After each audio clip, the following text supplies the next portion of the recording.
Welcome to Aditya stories. ఈరోజు మనం మరొక స్టోరీని తెలుసుకుందాం. ఒకరోజు అక్బర్ మరియు బీర్బల్ ఆస్థానంలో ఉండగా ఒక పేదవాడైన వ్యక్తి రాజుని కలవడానికి వస్తాడు. తాను చాలా పేదవాడినని, ఎక్కువగా డబ్బులు సంపాదించడానికి సలహా చెప్పమని అక్బర్ని కోరుతాడు. నీకంత ఎక్కువ డబ్బులు అవసరం ఇప్పటికిప్పుడు ఏముంది అని అడుగుతాడు అక్బర్ మహారాజు. తన కూతురికి పెళ్లి చేయాలని, అంగరంగ వైభవంగా జరిపించాలని, మంచి విందు భోజనం పెట్టించాలని, అది అందరికీ చిరకాలం గుర్తుండాలని పేదవాడు చెప్తాడు. కూతురి పెళ్లి చేయడం మంచిదే, కానీ తన తాహతుకు మించిన విధంగా చేయాలని పేదవాడు అనుకోవడం అక్బర్కి నచ్చలేదు. ఎలాగైనా పేదవాడికి బుద్ధి చెప్పాలని అక్బర్ మహారాజు అనుకుంటాడు. అక్బర్ మహారాజు పేదవాడికి బుద్ధి చెప్పాలనే ఉద్దేశంతో అతనితో రాత్రంతా ఒకే వస్త్రంతో చల్లటి నది నీళ్లలో నిల్చుంటే 1000 బంగారు నాణాలు బహుమతిగా ఇస్తానని ప్రకటిస్తాడు. ప్రత్యక్షంగా ఎటువంటి సహాయం తీసుకోవద్దు అనే షరతును పెడతాడు.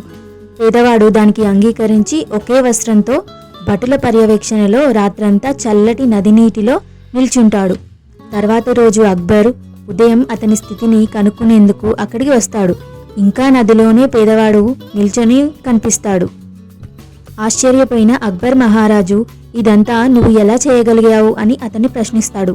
అప్పుడు అతను, మీ కోటలో వెలుగుతున్న దీపం వైపు చూస్తూ పూర్తిగా నా దృష్టిని కేంద్రీకరించానని, అలా చలి నుండి తన దృష్టిని మరల్చానని, దాంతో వెచ్చదనం లభించినట్లుగా అనిపించిందని చెప్తాడు. అప్పుడు అక్బర్ మహారాజు కోపంగా, నువ్వు నేను పెట్టిన నియమాల్ని పాటించలేదు, ఉల్లంఘించావు.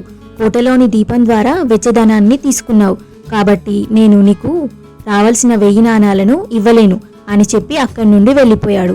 ఇది చాలా అన్యాయమని బీర్బల్ గ్రహించాడు. దాంతో మహారాజుకి అదంతా అర్థమయ్యేలా చెప్పాలని నిర్ణయించుకుంటాడు. తర్వాత రోజు బీర్బల్ అక్బర్ మహారాజు దగ్గరికి వెళ్ళి, మహారాజా, నేను కిచిడి, దానిలోకి టమాటో చట్నీ చాలా బాగా వండుతాను. మీరు ఈరోజు మా ఇంటికి విందుకు రండి అని ఆహ్వానిస్తాడు. చెప్పినట్లుగానే అక్బర్ రాజు బీర్బల్ ఇంటికి భోజనానికి వెళ్తాడు. బీర్బల్ వండే ఆ రుచికరమైన కిచడీ కోసం ఎంతో ఆసక్తితో రుచి చూద్దామని ఎదురు చూడసాగాడు. కానీ ఎంతసేపైనా బీర్బల్ వంట పూర్తి కాకపోవడంతో మహారాజుకి చాలా కోపం వస్తుంది. అసలు బీర్బల్ ఏం చేస్తున్నాడో చూద్దామని అక్బర్ మహారాజు బీర్బల్ ఉన్న దగ్గరికి వెళ్తాడు. అక్కడ బీర్బల్ కింద మంట పెట్టి దానికి పైన ఎక్కడో కట్టెల సాయంతో వంట పాత్రని పెట్టి కిచిడీని వండుతున్నాడు. ఇది చూసిన మహారాజుకి కోపం కట్టలు తెచ్చుకుంది. వెంటనే, అసలు నువ్వు ఏం చేస్తున్నావు బీర్బల్ అని గట్టిగా అరుస్తాడు. వంట చేస్తున్నాను మహారాజా అని బీర్బల్ ఎంతో శాంతంగా బదులిస్తాడు. నువ్వు పాత్రని మంటకి అంత దూరంలో పెడితే అసలు వంట ఎలా అవుతుంది, ఎప్పుడు అవుతుంది అని అంటాడు అక్బర్ మహారాజు. అప్పుడు బీర్బల్, నది మధ్యలో ఉన్న వ్యక్తికి అక్కడెక్కడో కోటలో ఉన్న దీపం ద్వారా వెచ్చదనం ఎలా దొరికిందో అలాగే ఈ పాత్రకు కూడా వేడి తగిలి కిచిడీ పూర్తవుతుంది మహారాజా అని చెప్పాడు. దాంతో మహారాజు అక్బర్ తన తప్పుని తెలుసుకుని ఆ వ్యక్తికి ఇవ్వాల్సిన 1000 నాణాలను తనకి ఇచ్చేస్తాడు. బీర్బల్కి ఆ వ్యక్తి ధన్యవాదాలు తెలిపి అక్కడి నుండి వెళ్ళిపోతాడు. బీర్బల్ తెలివికి మెచ్చిన అక్బర్ మహారాజు అతనికి కూడా బహుమతిని ఇస్తాడు.